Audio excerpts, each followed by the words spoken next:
उपमुख्यमंत्री अजित पवार सोलापूरच्या दौऱ्यावर आहेत। सोलापूरच्या करमाळा तालुक्यातील कोर्टी येथे अजित पवारांनी पावसामुळे झालेल्या नुकसानीची पाहणी केलेली आहे। शेतकऱ्यांच्या बांधावर जाऊन त्यांनी शेतकऱ्यांसोबत संवाद साधलाय।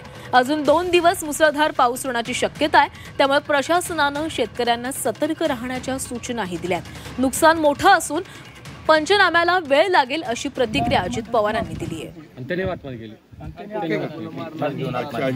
लोकांची मागण्या वेगवेगळ्या आहेत। आम्ही पहिल्यांदा काय काय लोकांच्या मागण्या आहेत आणि प्रत्यक्षात फील्डवर काय आहे त्यामध्ये काय नक्की ज्यात आता काही माझे शेतकरी म्हणतात सरसकट पंचनामे करा। आता हे 14च्या नंतर 15च्या नंतर जे काही घडलेलं आहे, विशेषतः 2-4 दिवसात जे घडलेलं आहे त्याचे पंचनामे करण्याच्या करता थोडासा वेळ लागेल, पण जेवढं वॉल फुटिंगवर करता येईल अशा पद्धतीचं काल कॅबिनेटमध्ये मुख्यमंत्री, दोन्ही उपमुख्यमंत्री, मंत्रिमंडळाने ठरवले।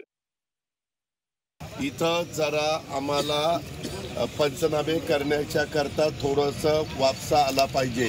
चिखलात जाऊन तिथं काही पंचनामे करता येणार नाही, तरी देखील आम्ही ड्रोननी किंवा साधारण बाबा कुठला एरिया जास्त गेलाय ते बघून करू।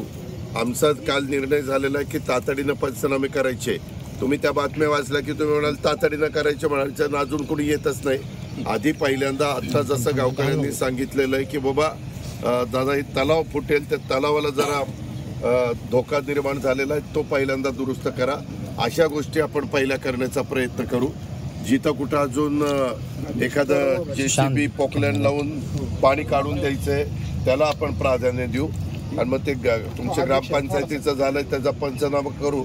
त्याला कशातनं नंतर ग्राम सचिवालयाला पैसे द्यायचे ते त्या ठिकाणी देऊ, त्याची नका काळजी करू। जेवढे काही जनावरं 14-15 तारखेपर्यंत वाहून गेलेली होती त्याचे सगळे पैसे दिलेले आहेत। काही बकऱ्या आता वाहून गेलेल्या आहेत किंवा इतर जे वाहून गेलेले ह्या 2 दिवसात जे घडलेलं आहे त्याचे माहिती घेऊन ताबडतोब पैसे देण्याच्या सूचना ह्या जिल्हाधिकारी, त्याच्यामध्ये ऍडिशनल कलेक्टर, प्रांत, मामलेदार हे सगळ्यांना दिले।